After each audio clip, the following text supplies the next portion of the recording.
ओम ब्रह्मा मुरारी त्रिपुरांतरकारी भानु शशि भूमि सुधो बुधश्च गुरुश्च शुक्र शनि राहु केतव सर्वे ग्रह शांतिकरा भवन्तु। नमस्कार, स्वागत है आपका आचार्य वाणी में। मैं आचार्य डॉक्टर विक्रमादित्य आपके साथ हूँ। आज का विषय हमारा है तुला राशि वालों के लिए राहु का प्रभाव आने वाले समय में किस प्रकार का होने वाला है। राहु महापरिवर्तन की तरफ जाने वाले हैं। सबसे पहले तो यही प्रश्न उठता है कि महापरिवर्तन क्यों। देखिए, छोटे छोटे परिवर्तन तो होते रहते हैं। 2.5 दिन में करीब चंद्रमा बदल जाता है, सूर्य 1 महीने में बदल जाता है, लेकिन राहु का परिवर्तन महा इसलिए है कि एक ही चाल में मस्त रहते हैं और उसके अनुसार चलते हैं। राहु अपने आप में बड़े विचित्र ग्रह हैं। तुला राशि वालों के दृष्टिकोण से देखा जाए तो ये राहु का प्रभाव जो है बड़ा ही विचित्र है। और ये जहां जाने वाले हैं ना, वो जाने वाले हैं आपके पंचम भाव में और चल रहे हैं वो छठे भाव में। छठा भाव किसका भाव है? बृहस्पति का भाव है। और बृहस्पति और राहु का जो योग है वो कभी शुभ नहीं माना जाता।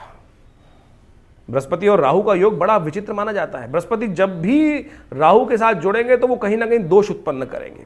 अब चल क्या रहा था कि पिछले करीब 18 महीनों से बृहस्पति महाराज की राशि में चल रहे थे। राहु क्या है? बृहस्पति देवता है और राहु जो है वो दैत्य है। कथा हम आपको समझाएंगे कि किस प्रकार सुंदर कथा शास्त्र में वर्णित की गई है और कैसा राहु बड़ा हठात्मक ग्रह है, हठपूर्व करने वाला ग्रह है। राहु ने जब सोच लिया कि मुझे अमृत पान करना है तो जाकर दुस्साहस किया, देवताओं का स्वरूप बनाकर वहां कहां बैठ गया?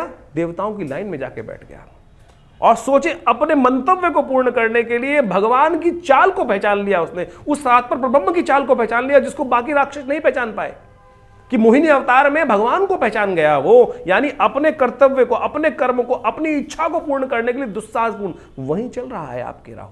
पिछले 18 महीनों से छठे भाव में चलता हुआ आप अपने शत्रुओं को काटने का प्रयास कर रहे हैं, चाहे वो कितने बड़े शत्रु हैं आपके, चाहे आपकी शक्ति है कि नहीं है। ये भ्रम उत्पन्न कर देता है। राहु ने जो भ्रम उत्पन्न किया, अभी हम कथा सुनाते हैं आपको सुन के पता चलेगा कि राहु की भ्रम की स्थिति क्या है। राहु भ्रमजाल में फंसा देता है।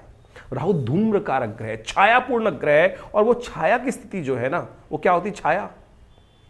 जब तक जियोगे छाया से तो दूर हो नहीं सकते अपनी। जब तक जियोगे तो कहीं ना कहीं छाया पड़ रही होगी आपकी। तो ये छायापूर्ण जो ग्रह है, कई लोग तथाकथित तौर पे कह देते हैं कि राहु तो है ही नहीं। अरे राहु का पूर्ण प्रभाव है।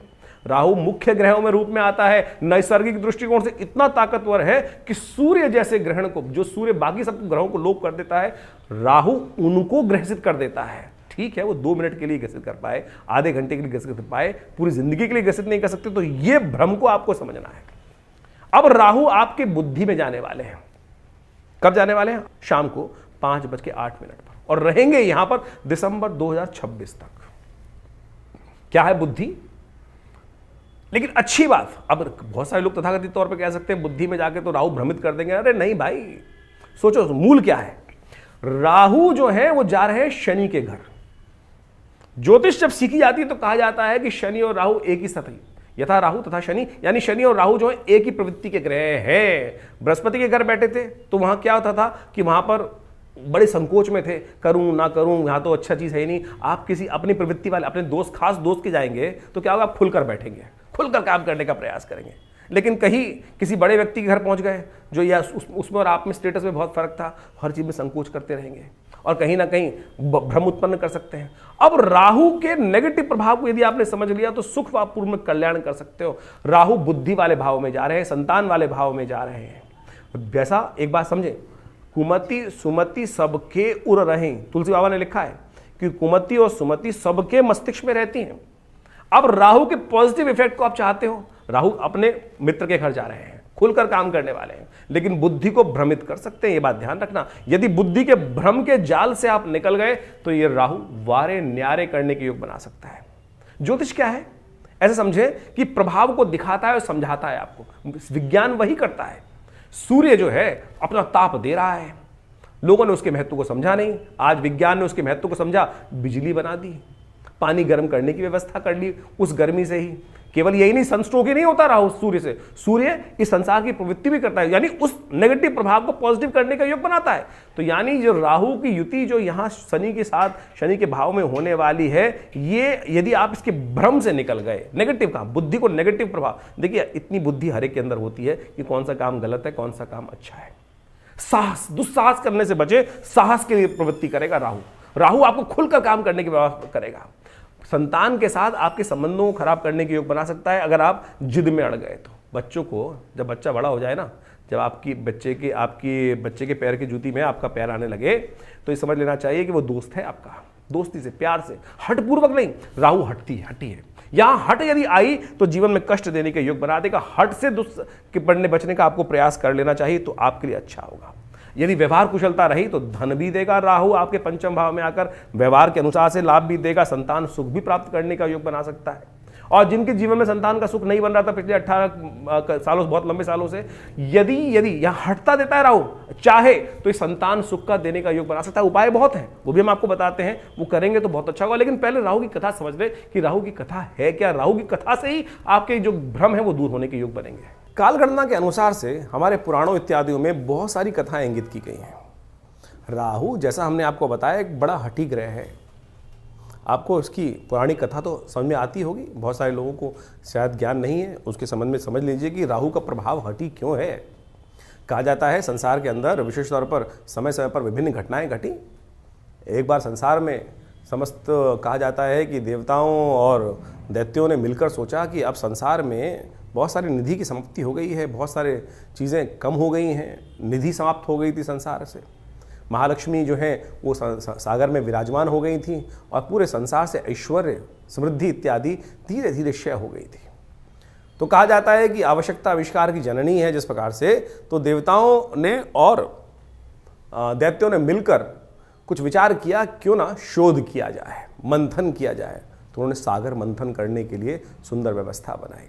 जब सागर मंथन किया, उसमें से विभिन्न विभिन्न रत्न, 14 रत्न जिनके बारे में कहा जाता है, वो उपस्थित हुए। महालक्ष्मी उपस्थित हुई, चंद्रमा उपस्थित हुए, ऐरावत हाथी उपस्थित हुआ, उच्च श्रवा घोड़ा उपस्थित हुआ, काल जो जहर था वो उपस्थित हुआ, और साथ साथ अमृत भी उपस्थित हुआ। अमृत यानी वो तत्व जो इस संसार में अमरता को प्रदान करते हैं।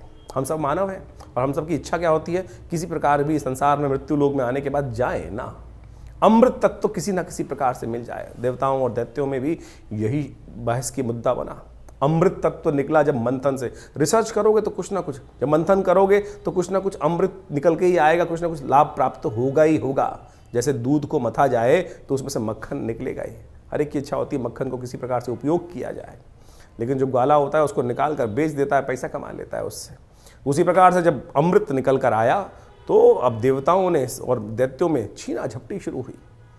और उस अमृत को प्राप्त करने के लिए कहा जाता है कि भगवान ने जब छुपा के बहुत दिन रखा गया, उसके बाद भी वो समाप्त नहीं हुआ द्वेष आपस में, तो भगवान नारायण उपस्थित होते हैं बीच में। और भगवान नारायण ने उपस्थित होकर सबको समझाया, देखो मैं बांटता हूँ, सबको इसको बांटने का प्रयास, सुंदर रूप से व्यवस्था बनाई। और मोहिनी रूप भगवान ने धरा और कहा, भगवान अब सोचे कि बहुत सारे लोग भ्रांति उत्पन्न कर सकते हैं कि मोहिनी रूप धर के तो एक तरह से छल किया गया। देखिए एक बात समझ लें, जो इस बात को प्रतिपादित करना चाहिए, छल नहीं था, सत्य था।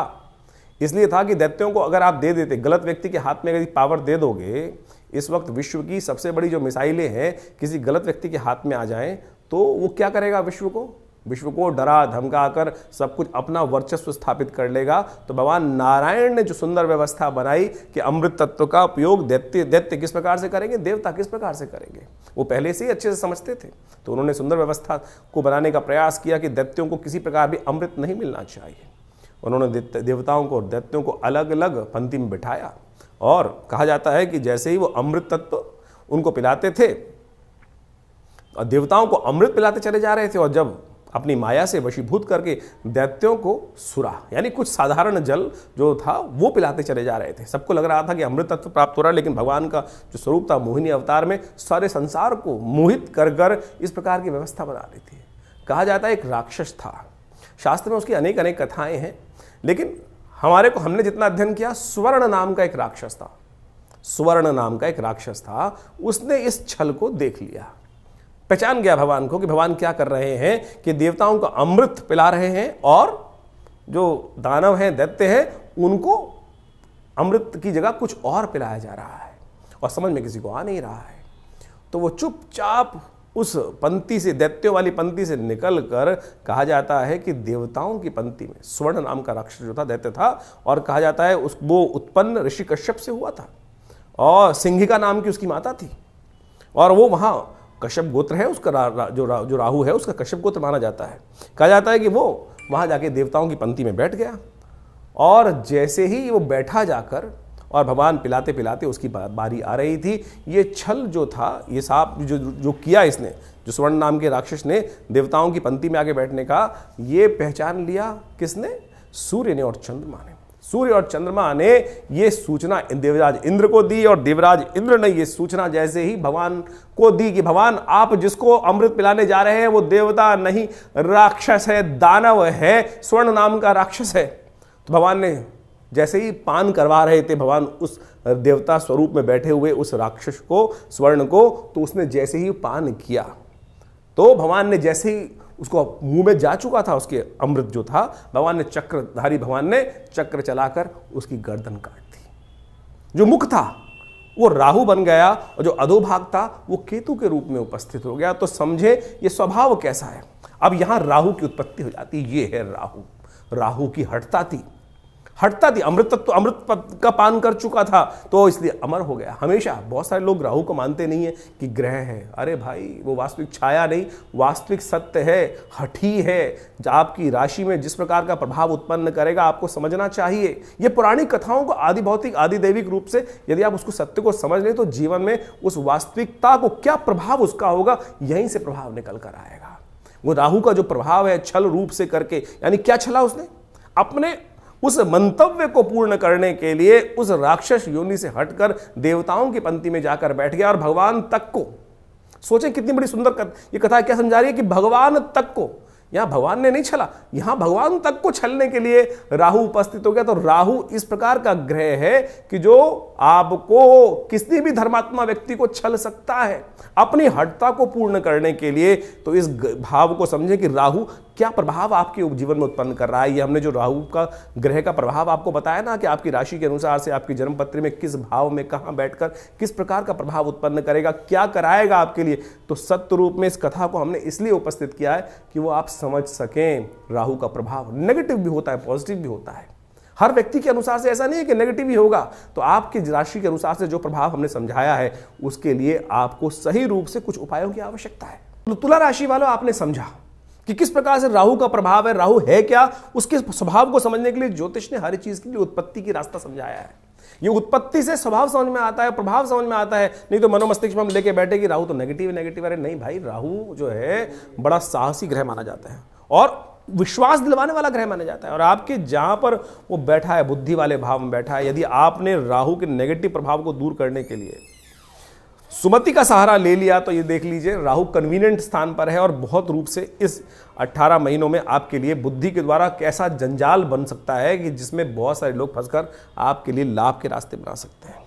और ऐसे में विशेष तौर पर ध्यान रखिएगा, अगर नेगेटिव प्रभाव में फंस गए राहु के तो पारिवारिक परेशानियां उत्पन्न करने के योग बना सकते हैं, क्योंकि बुद्धि है जो हल्की सी नेगेटिव हो गई तो सबके लिए जी का जंजाल बन जाती है। और ऐसे में विशेष तौर पर ध्यान रखना कि जो बुद्ध की जब ये राहु की दृष्टि है वो कहाँ का पड़ रही है, आपके लग्न पर पड़ रही है, जिद्दी बना सकता है, दुस्साहस करने का बहुत यानी साहस करें, साहस दे रहा है। कहीं भ्रम के जाल में राहु के फंस गए, बुद्धि को भ्रम के जाल में डाल सकता है राहु, इस बात का ध्यान रखना है। यदि बुद्धि के भ्रम के जाल में राहु फंस गए आप तो बस समझ लीजिए कि नेगेटिव प्रभाव उत्पन्न हो जाएगा। घर में नित्यपति पूजा की व्यवस्था बनाए, सबसे बड़ा उपाय। यदि राहु के नेगेटिव प्रभाव से बचना चाहते हैं तो शाम के समय अवश्य भगवान शंकर का सुंदर स्तवन करें, ओम नमः शिवाय का पाठ करें, बुद्धि धर्म में लगाने का प्रयास करें। यदि अधर्म में बुद्धि लग गई तो आप समझ लीजिए कहीं ना कहीं बुद्धि, क्योंकि राहु की एक दृष्टि ज्योतिष के दृष्टिकोण से कई अलग अलग स्कूल्स ऑफ थॉट्स हैं, उसमें एक दृष्टि कही गई है कि राहु की दृष्टि पंचम और नवम में भी होती है। बहुत सारे लोग नहीं मानते इस बात को, लेकिन अगर उसको मान ले तो क्या है कि धर्म को भी देख रहा है राहु, और धर्म का यदि उदय हुआ तो बहुत अच्छा। यदि अधर्म, राहु की दृष्टि कई बार पड़ती है तो क्या होता है कि सूर्य को लोप कर देते हैं। तो ध्यान रखना, अधर्म की तरफ गए तो सब कष्ट देने के योग राहु कहीं ना कहीं उत्पन्न करा देगा। ऐसे में विशेष तौर पर आपको ध्यान रखना है कि राहु के पॉजिटिव एटीट्यूड को बढ़ाने के लिए अपनी व्यवहारिक कुशलता का लाभ राहु देता दिखाई दे रहा है। नित्य साहब ने कहा नित्यपति राहु के मंत्र का जप सीधा साधा उपाय है। ओम भ्रांग भ्रीं भ्रौंग से राहवे नमः, इस मंत्र का जप कर लीजिए तो बहुत अच्छा रहेगा, वो आपके लिए कष्ट दूर करने का योग बना सकता है। आपकी राशि के दृष्टिकोण से हम एक उपाय बताएं आपको। राहु का यंत्र चांदी के पतरे पर बनवाकर कोशिश ये करें अपने घर की दहलीज पर लगवा लें। अपने घर की दहलीज जो है, यानी जो मेन जो घर का दरवाजा है उसके ऊपर जहां से एंट्री हो रही है, मुख्य दरवाजे की एंट्री हो रही है, वो आप अवश्य रखने का प्रयास कीजिएगा। दक्षिण मुखी दरवाजे घर में रहना, इस समय दक्षिण मुखी दरवाजे में रहना, दक्षिण की तरफ की बहुत सारी चीजों से बचने का प्रयास करना चाहिए, नहीं तो वो नेगेटिव प्रभाव उत्पन्न कर सकता है। आपके संतान का ध्यान रखने की जरूरत है। मां भगवती दुर्गा का मंत्र सर्वा बाधा निर्मुक्तो धनधान्य सुतान्विता मनुष्यो मत प्रसादेन भविष्यति न संशया, इस बात का ध्यान रखने का प्रयास करना चाहिए। एक बात और ध्यान रखना, अपने पिताजी के स्वास्थ्य का भी ध्यान रखना। ऐसे में ये राहु का यदि है पिताजी तो उनके स्वास्थ्य का ध्यान रखने की जरूरत दिखाई देती है, कहीं ना कहीं वो नेगेटिव प्रभाव उत्पन्न कर सकता है। और ऐसे में विशेष तौर पर एक और ध्यान रखें, अपने घर के ऊपर एक बात ध्यान रखें, घर की छत पर पुरानी लकड़ियां इत्यादि ना पड़ी हो, उनको तुरंत साफ कराने का प्रयास करें। जितनी पुरानी घर की वास्तु ऐसे में नेगेटिव प्रभाव रहेगा, पुरानी लकड़ी घर के ऊपर पड़ी हुई है तो वो कहीं ना कहीं नेगेटिव प्रभाव उत्पन्न करने के योग बना सकती है। तो इस पर सब चीज़ों को ध्यान रखते हुए कार्य करोगे तो बहुत अच्छा रहेगा। साथ साथ बहुत सारे और उपाय हैं राहु के, उनको भी समझें, उनको भी करें। बहुत सारे, देखिए बहुत सारी मंत्र के अनुसार शास्त्रों में अनेक अनेक उपाय बताए गए हैं, उन सबको कर आप राहु के नेगेटिव प्रभाव को भी ठीक कर सकते हो।